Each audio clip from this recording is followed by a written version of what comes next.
आइए सबसे पहले नजर डालते हैं आज की सुर्खियों पर। आदित्यपुर में नकली शराब फैक्ट्री का भंडाफोड़, फैक्ट्री संचालक बाबू महतो गिरफ्तार, भारी मात्रा में शराब बनाने की सामग्री व उपकरण जब्त। एसपी सरायकेला को मिली गुप्त सूचना के आधार पर आदित्यपुर पुलिस ने की कार्रवाई।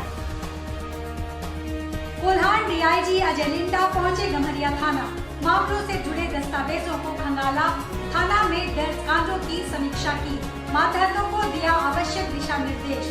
डीआईजी ने कहा 5 वर्षों से लंबित चार्जशीट पर पुलिस बारीकी से रखे नजर। सिविल सर्जन कार्यालय ने चलाया बेटी बचाओ बेटी पढ़ाओ अभियान। सप्ताह भर चलने वाला यह कार्यक्रम पूरे जिले में होगा आयोजित। लगातार घटता लिंगानुपात चिंताजनक, बेटियों को बचाने के साथ साथ उन्हें उचित सम्मान देने की जरूरत। आइए बात करते हैं आदित्यपुर में नकली अंग्रेजी शराब फैक्ट्री के उद्भेदन की। सरायकेला खरसावां जिले के आदित्यपुर थाना पुलिस को बड़ी सफलता हाथ लगी है। जिले की एसपी को मिली गुप्त सूचना के आधार पर की गई कार्रवाई के बाद पुलिस ने फैक्ट्री संचालक बाबू महतो को गिरफ्तार कर लिया है। वह अपने घर में शराब बनाने की फैक्ट्री खोल रखा था, जहां से पुलिस ने लाखों रुपए मूल्य के शराब बनाने की सामग्री बरामद की है। बताते चले कि जिले के एसपी आनंद प्रकाश को मिली गुप्त सूचना के आधार पर पुलिस ने धीराजगंज सतबहिनी में छापेमारी कर अवैध नकली शराब फैक्ट्री का खुलासा करते हुए लाखों रुपए मूल्य के नकली शराब और शराब में प्रयुक्त सामग्रियों को बरामद किया है। इस संबंध में जानकारी देते हुए एसपी आनंद प्रकाश ने बताया कि सतबहिनी में बाबू महतो के घर में नकली शराब की फैक्ट्री संचालित होने की सूचना पर पुलिस को कार्रवाई करने का निर्देश दिया गया। उन्होंने बताया कि उक्त कार्रवाई हेतु थाना प्रभारी के नेतृत्व में एक टीम का गठन किया गया, जिसमें थाना प्रभारी राजन कुमार, पुलिस अवर निरीक्षक अखिलेश कुमार, मनीष कुमार, अरुण कांत पांडे, राहुल कुणाल, मोहम्मद मकसूद अहमद, राजू राणा, सहायक अवर निरीक्षक जय नारायण शर्मा, आरक्षी श्रवण कुमार, जितेंद्र चौहान, अशोक यादव, विकास कुमार द्वारा बाबू महतो के ठिकाने पर दबिश दी गई। बाबू महतो के घर की घेराबंदी कर तलाशी ली गई।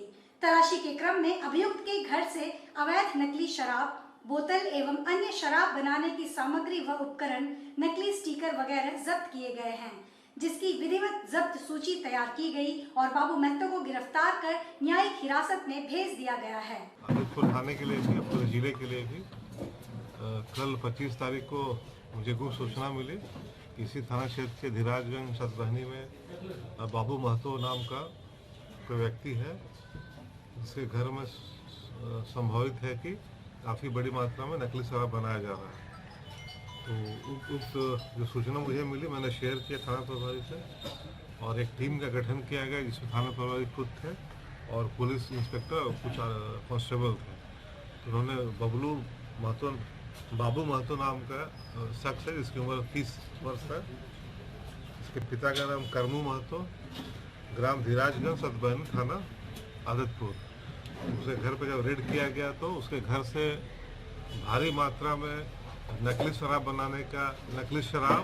और नकली शराब बनाने का उपकरण, बोतल, मशीन जो होता है बॉटलिंग का, वो सब नकली था, अवैध था। तो इस तरह से देखा जाए तो नकली शराब जो होता है बहुत जानलेवा भी होता है। उसमें कुछ स्प्रिट वगैरह डाल के, कुछ ऐसा पदार्थ डाल के बनाने से, अब बिहार में आपने देखा होगा कि नकली शराब के सेवन से काफ़ी लोगों की जाने गई थी। तो इसकी भी संभावना थी कि इस तरह की शराब बनाना, बेचना बिल्कुल कानूनन जुर्म है। ये जानते हुए भी अपने घर में वो एक मिनी शराब, अवैध शराब बनाने की फैक्ट्री ही वो संचालित कर रहा था। तो एक बहुत बड़ी सफलता है और उनके लिए सबक भी है, जो कि चाहते हैं कि इस तरह का धंधा करके, गलत काम करके पैसा कमा लेंगे। तो उनके लिए एक बहुत स्ट्रांग मैसेज है कि हमारे थाना क्षेत्र में या हमारे जिला में इस तरह का कोई भी इलीगल एक्टिविटीज़ हम लोग बर्दाश्त नहीं कर रहे। तो उसमें काफ़ी मेहनत किया हमारे थाना प्रभारी राजन जी ने, उनकी टीम ने, मेरा भी मार्गदर्शन रहा। और आज आपके सामने जो प्रदर्शन एग्जिबिट है आपके सामने है, और मैं टीम जो गठित हुई थी उसका नाम बता दे रहा हूँ। इसमें थाना प्रभारी राजन कुमार थे, पुलिस अवर निरीक्षक अखिलेश कुमार थे, पुलिस अवर निरीक्षक मनीष कुमार, पुलिस अवर निरीक्षक अरुण कांत पांडे, पुलिस अवर निरीक्षक राहुल कुणाल, पुलिस अवर निरीक्षक मकसूद अहमद, राजू राणा, एएसआई जय नारायण शर्मा और 4-5 आरक्षी थे। उसका हम लोग आकलन कर रहे हैं अभी। ये चूंकि नकली शराब है, मार्केट में क्या इसका रेट है पर बोतल वो हम लोग पता कर रहे हैं। नहीं, ये लगता है पहली बार लगभग तीन महीने से काम कर रहा था, जो अभी तक सूचना मिली है। अभी तो और भी हम लोग रिमांड पर लेंगे तो और भी विस्तृत रूप से पूछताछ की जाएगी। इसके पीछे वही है, इसके पीछे कौन लोग हैं, कहाँ से स्प्रिट आता है। आइए बात करते हैं डीआईजी कोल्हान द्वारा गम्हरिया थाने के निरीक्षण की। जिले के गम्हरिया थाना का कोल्हान डीआईजी अजय लिंडा ने पूर्व निर्धारित कार्यक्रम के तहत शुक्रवार को निरीक्षण किया। निरीक्षण के दौरान डीआईजी ने थाना प्रभारी राजीव कुमार को लंबित कांडों के उद्भेदन, गुंडा पंजी अपडेट रखने समेत 5 वर्षों से लंबित चार्जशीट पर विशेष निगरानी का निर्देश भी दिया। डीआईजी अजय लिंडा ने रूटीन प्रक्रिया के तहत थाने में दर्ज कांडों की समीक्षा की और आवश्यक दिशा निर्देश दिए। उन्होंने पत्रकारों से बातचीत के क्रम में बताया कि अधिकांश मामलों में पंजी अपडेट है, जबकि कुछ एक पंजियों में त्रुटियां मिली हैं, जिसे दूर करने का निर्देश दिया गया है। डीआईजी ने बताया कि अगले 15 दिनों में सभी लंबित मामलों का निष्पादन किया जाएगा। इसके अलावा लूट पंजी, डकैती पंजी में भी कुछ त्रुटियां पाई गई हैं, जिसे डीआईजी ने ससमय सुधारने को कहा है। मालखाना जिमा के विशेष में डीआईजी ने बताया कि अधिकारियों के तबादले की वजह से चार्ज का कार्य अधूरा है। उन्होंने कहा कि कोर्ट के निर्देशानुसार मालखाना के कबाड़ को हटाया जाएगा। दूसरी ओर डीआईजी ने बताया कि 30 तारीख को प्रस्तावित मुख्यमंत्री के कार्यक्रम को लेकर तैयारियां पूरी कर ली गई हैं। सुरक्षा व्यवस्था संबंधित दिशा निर्देश अधिकारियों को दिए गए हैं। वहीं पश्चिमी सिंहभूम जिले में लगातार पुलिस नक्सली मुठभेड़ के मामले में डीआईजी ने बताया कि नक्सली अपने अस्तित्व की अंतिम लड़ाई लड़ रहे हैं। बेहतर तो ये होगा कि सरकार की नीतियों का लाभ लेकर उन्हें मुख्य धारा में लौट जाना चाहिए। ये एक वार्षिक निरीक्षण था और एक रूटीन निरीक्षण था। ये प्रशासनिक दृष्टिकोण से और अनुशासन के दृष्टिकोण से किसी प्रतिष्ठान का निरीक्षण बहुत आवश्यक होता है, क्योंकि इससे हम लोग देखते हैं कि वहाँ पे पंजी का संधारण हो रहा है कि नहीं और विभिन्न अभियोगों का संधारण हो रहा है कि नहीं, संचिकाएँ सही से रखी जा रही हैं कि नहीं। तो हमने बहुत सारे पंजियों का निरीक्षण किया, अभिलेखों को देखा है। इसमें बहुत सारी पंजियाँ अच्छी तरह से संधारण की गई हैं, लेकिन कुछ पंजियाँ, कुछ अभिलेख संधारण में कुछ त्रुटियाँ मिली हैं। उसको हमने निर्देशित किया है कि अगले 15 दिन में सभी का निराकरण किया जाए। हमने विशेष ध्यान दिया है, विशेष बतलाया है कि जो 5 वर्ष के आरोप पत्रित हैं उन पर विशेष निगरानी रखी जाए, उनका डोसियर खोला जाए और उन पर निगरानी रखी जाए। दूसरा, हमने विशेष ध्यान दिया है कि जो गुंडा पंजी है, जो गुंडागर्दी करते हैं, उनको गुंडा पंजी में रखा जाए और उनको भी निगरानी में रखी जाए। जैसे गुंडा पंजी में बहुत ऐसे लोग होते हैं, बुटलेगर्स हैं, अवैध शराब का व्यापार करते हैं, टीजर्स हैं, कुछ मारपीट करते रहते हैं, कुछ कम्युनल कांड करते रहते हैं। तो इनको कंट्रोल करना बहुत जरूरी है, उनको गुंडा पंजी में रखने की जरूरत है। इसके अलावा मैंने डकैती पंजी, लूट पंजी ये सब देखा, उसमें छोटी छोटी त्रुटियाँ थी, उसको हमने निर्देशित किया है, इसको बहुत जल्दी ये कर लेंगे। और यहाँ पे सभी ऑफिसर्स भी थे, उनसे भी मैंने बात किया है कि उनका रहन सहन, अगर कोई उनको दिक्कत है, हमारे स्तर से क्या कल्याण के लिए कुछ अगर किया जा सकता है तो हमने किया है। निरीक्षण किया, बहुत सारे अधिकारी हैं जैसे मुझे बताया गया, वो नहीं हो पाया चूँकि उनका जो संधारण नहीं हो पाया है। कुछ अधिकारी यहाँ से चले गए हैं जो अब तक प्रभार नहीं दिए हैं, जिससे संधारण नहीं हो पाया। मैंने मालखाना के जो भी यहाँ सदस्य है उनको थाना प्रभारी को कहा है इसको तरतीब से रखें और उसको चिन्हित करके एक लिस्ट बना लेंगे और कोर्ट में और कोर्ट के निर्देशानुसार उसको जो है हम लोग निष्पादित करेंगे। बहुत सारा लावारिस सदस्य होंगे, कुछ संदिग्ध होंगे, कुछ कोर्ट से संबंधित होंगे, केस से संबंधित होंगे, लेकिन जो भी केस से संबंधित है वो तो कोर्ट का प्रॉपर्टी है और कोर्ट के दिशा निर्देश के आधार पर ही हम लोग उसको डिस्पोज करें। व्यवस्था हो या विधि व्यवस्था हो, उसका संधारण कैसे किया जाए, इसका अभी बैठक में सब निर्णय ले लिया गया है। हम लोग उसको पुख्ता सुनिश्चित करेंगे कि पुख्ता सुरक्षा व्यवस्था हो। आइए बात करते हैं बेटी बचाओ अभियान को लेकर निकाली गई जागरूकता रैली की। सदर हॉस्पिटल के एएनएम द्वारा बेटी बचाओ बेटी पढ़ाओ अभियान को लेकर एक जागरूकता रैली निकाली गई, जिसमें शामिल एएनएम के हाथों में पोस्टर, बैनर व तख्तियां थी, जिसमें इस अभियान से जुड़ा नारा लिखा हुआ था। रैली का मुख्य मकसद बेटियों को बचाना, उन्हें पढ़ाना और उचित सम्मान दिया जाना है। घर हो बेटी का मान, घर बन जाए स्वर्ग समान। घर घर हो बेटी का मान, घर बन जाए स्वर्ग समान। घर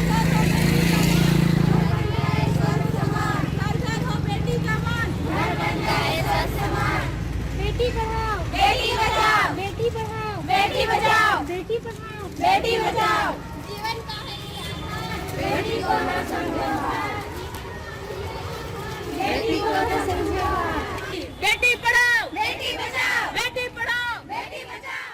सिविल सर्जन कार्यालय द्वारा आयोजित बेटी बचाओ बेटी पढ़ाओ अभियान को रैली के माध्यम से प्रस्तावित व प्रचारित किया जा रहा है ताकि लोगों को जागरूक किया जा सके। जिले के सिविल सर्जन डॉक्टर जुझार माझी ने कहा कि रैली के माध्यम से लोगों को जागरूक करने का काम किया जा रहा है ताकि बेटियों को बचाया जा सके। उन्होंने कहा कि पूरे सप्ताह चलने वाला ये अभियान जिले के विभिन्न स्थानों पर अलग अलग आयोजित होगा।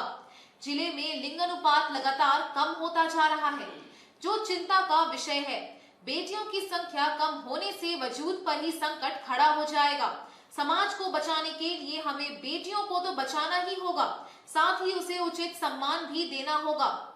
राज्य सरकार इस अभियान पर जोर दे रही है ताकि समाज में बेटियों के प्रति जागरूकता पैदा हो। हाँ, ये जो कार्यक्रम है ये PCPNDT एक्ट के तहत आच्छादित है। राज्य सरकार की एक पत्र है जिसके तहत पूरे सप्ताह भर इस कार्यक्रम को आयोजित करना है अलग अलग तरह से। इसके लिए ये जो आज जो हम लोग इसको रैली के तौर पर आयोजन किए हैं, कार्यशाला के आयोजन करना है और ताकि हमारे ज़िले में जो SR रेट है, सेक्स रेशियो है, उसको नियंत्रण में रखें। कुछ जगहों पर हमारे ज़िले में भी SR रेशियो में काफ़ी अंतर आया है जिसको सुधारने की ज़रूरत है।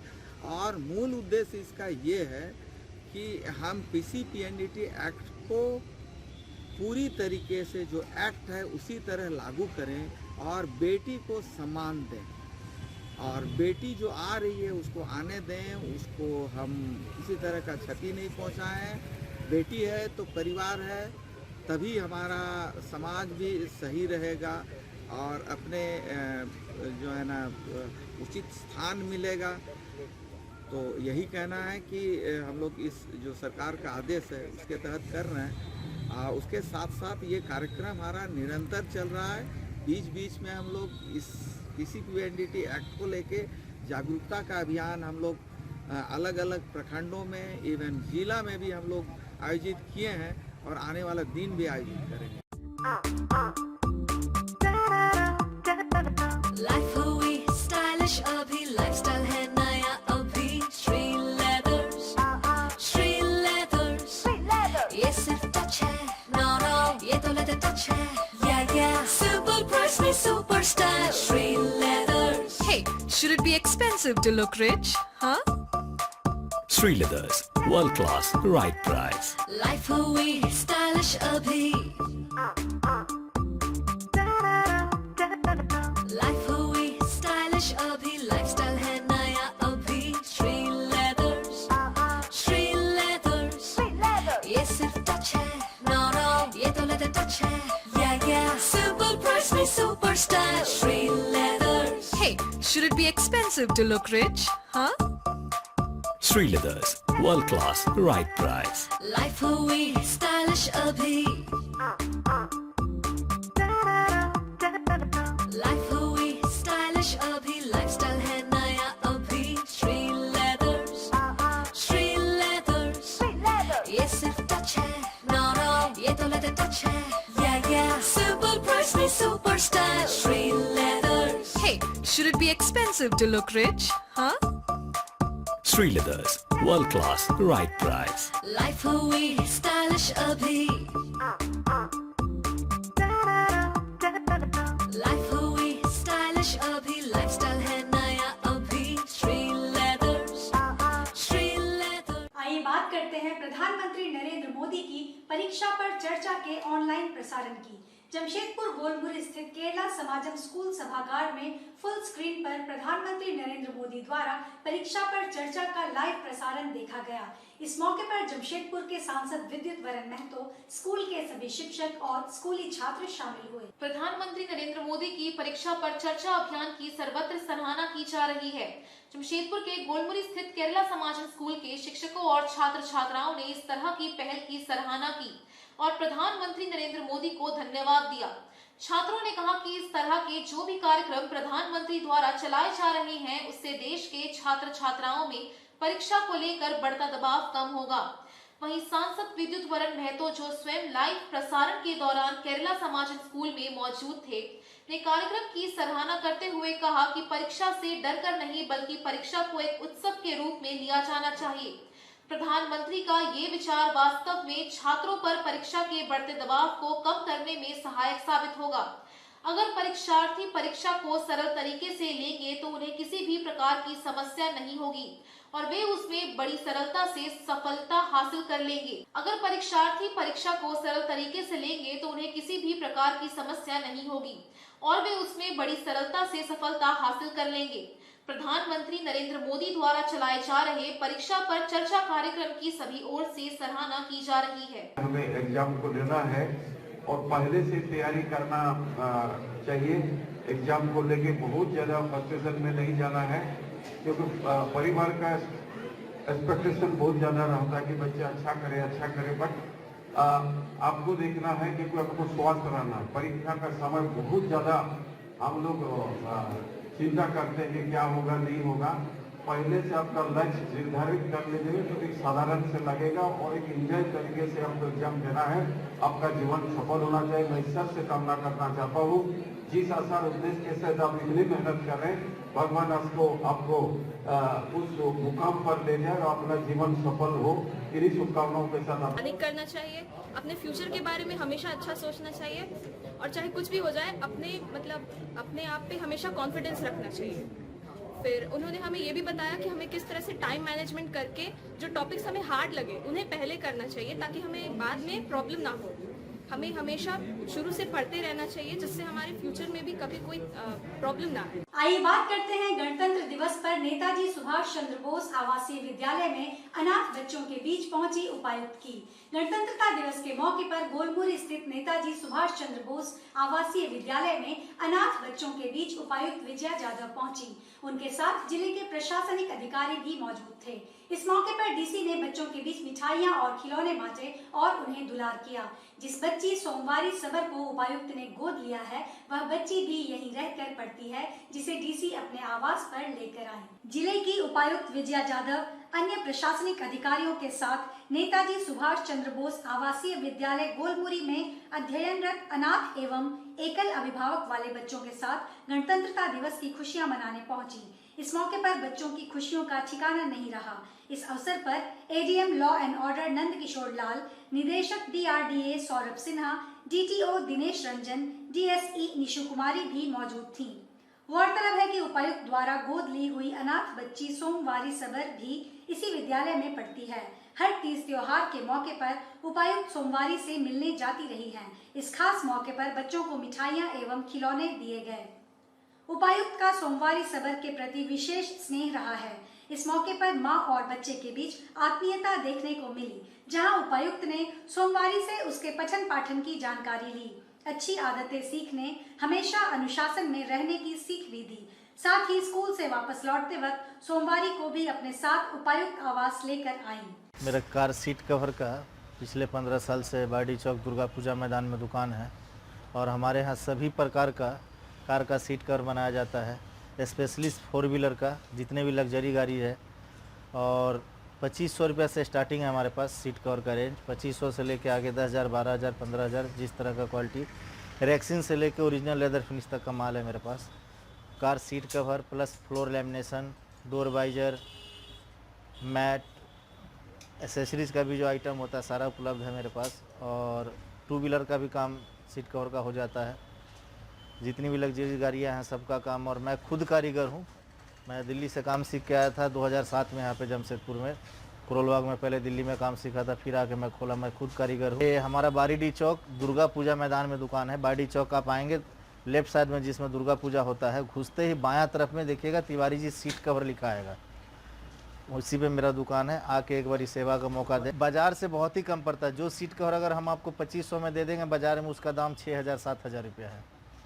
और जो हम 6000-7000 में दे देंगे, बाजार में वो 15000 का भी नहीं मिलेगा, क्योंकि हम ओरिजिनल लेदर फिनिश माल बनाते हैं। बाजार में जितने भी सीट कवर उपलब्ध है टोटल आपको रैक्सीन मिलेगा। मेरे पास रैक्सीन नहीं है, ओरिजिनल लेदर फिनिश माल है। एक बार आके और ट्राई कर सकते हैं। आइए बात करते हैं जुगसलाई रेलवे फाटक पर रखे गए पुराने टायरों में लगी भीषण आग की। जमशेदपुर के जुगसलाई रेलवे फाटक के पास एक जगह जमा किए गए पुराने टायरों में पहले अचानक आग लगने से अफरा तफरी मच गई। आग लगने से सभी पुराने टायर जलकर पूरी तरह खाक हो गए। आग कैसे लगी यह पूरी तरह रहस्यमय है। वहीं आग लगने की सूचना फायर ब्रिगेड को दी गई, जिसके बाद मौके पर टाटा स्टील और झारखंड सरकार अग्निशमन विभाग की 2 गाड़ियां मौके पर पहुंची और थोड़े से प्रयास के बाद आग पर तत्काल काबू पा लिया गया। बताया जाता है कि जिस जगह इकट्ठे टायरों में आग लगी वो सलाम नामक व्यक्ति की टायर दुकान है। सलाम के अनुसार लगभग 60 से 70 हजार का नुकसान हुआ है। टायर रिसोल के लिए रखे गए थे। बता दें कि जुगसलाई फाटक के आसपास जितने भी टायर की दुकान है सब अवैध तरीके से संचालित होती है। हालांकि टायर मालिक का अनुमान है कि किसी असामाजिक तत्वों द्वारा जानबूझकर नुकसान पहुंचाने की नीयत से टायरों में आग लगाई गई है, जिससे सभी पुराने टायर जल के राख हो गए। चक्कर में आग लगी है, किसी ने आग लगा दिया दुश्मनी से। करीब लगा है आपका 6:30 बजे, कुछ पता नहीं चला। और कुछ पता तो चलता तो हम लोग को बुता ही लेते। कल को हमने नहीं इत्तला किया, थाना वाले ने इत्तला किया। हम यहाँ पे पहुँचे, देखे आग लगा हुआ तो हम लोग। हाँ, मेरा गैरेज है। आइए बात करते हैं नशा उन्मूलन हेतु जुगसलाई थाना पुलिस द्वारा चलाए गए अनोखे अभियान की। समाज में व्याप्त नशाखोरी के खिलाफ पूर्वी सिंहभूम जिला की जुगसलाई पुलिस द्वारा अनोखी पहल कर समाज के लोगों को जागरूक करने का प्रयास किया जा रहा है। प्रभावित क्षेत्रों का दौरा कर समाज के लोगों से नशा उन्मूलन में सहयोग की गुजारिश की जा रही है। वर्तमान समय में पूर्वी सिंहभूम जिले के विभिन्न क्षेत्रों में नशे का कारोबार फल फूल रहा है। युवा पीढ़ी इसकी जद में आकर अपराध तो कर रही है, साथ ही साथ नशे के आदी होने की वजह से आत्महत्या जैसे घृणित कदम भी उठा रही है। हालांकि पुलिस नशे के कारोबार और कारोबारियों के खिलाफ अभियान चला रही है और कारोबारियों को गिरफ्तार कर उनके खिलाफ कानूनी कार्रवाई की जा रही है, जेल भी भेजा जा रहा है। इसी क्रम में जुगसलाई थाना प्रभारी इंस्पेक्टर तरुण कुमार ने शुक्रवार को जुगसलाई गौरी शंकर रोड में नमाज के बाद मुस्लिम समाज के लोगों से मुलाकात की और नशे के कारोबारियों की सूचना पुलिस को देने तथा समाज में युवा पीढ़ी को जागरूक करने की अपील की। इस संबंध में जानकारी देते हुए थाना प्रभारी तरुण कुमार ने बताया कि ये हर एक व्यक्ति की जिम्मेदारी है कि नशे की बेड़ियों से समाज को मुक्त किया जाए। इसमें समाज के प्रत्येक व्यक्ति को, चाहे वो किसी भी समाज का हो, उसे आगे बढ़कर नशे के खिलाफ जागरूकता फैलानी होगी। समाज और खासकर देश की युवा पीढ़ी को नशे की चपेट में जाने से बचाना होगा। देखिए, नशा एक समस्या के रूप में आ गई है, सामाजिक समस्या के रूप में आ रही है और पुलिस के द्वारा अपने सूचना तंत्रों का उपयोग कर करके और इसमें लगातार नशा के सौदागरों के खिलाफ छापामारी और गिरफ्तारी की कार्रवाई की जा रही है। पुलिस की आसूचना पर जो गिरफ्तारी जितना प्रयास है वो हम सभी यथासंभव प्रयास कर रहे हैं, लेकिन यह मुद्दा सामाजिक बन चुका है। समाज के लोग इससे प्रभावित हो रहे हैं और इस कारण सामाजिक रूप से लोगों में जागरूकता फैलाना भी एक माध्यम हो सकता है नशा के प्रति हम लोगों को उन्मूलन पे। और इसी को देखते हुए हम लोगों ने जगह जगह मुस्लिम समुदाय या अन्य समाज के लोग जहाँ पे ज़्यादा ये प्रभावित हैं उस क्षेत्रों में हम लोगों के द्वारा थाना स्तर पर जाके जागरूकता संबंधी लोगों को संदेश भी दिया जा रहा है और ताकि नशे के कारोबार पर अंकुश लगाया जा सके। और हम सभी इसमें चाहते हैं कि समाज की भागीदारी हो, जिससे पुलिस को अधिक से अधिक सफलता मिले। आज के इस बुलेटिन में बस इतना ही। हम फिर हाजिर होंगे कुछ और नई खबरों के साथ। तब तक के लिए SCCN न्यूज की पूरी टीम की ओर से मुझे दीजिए इजाजत। नमस्कार।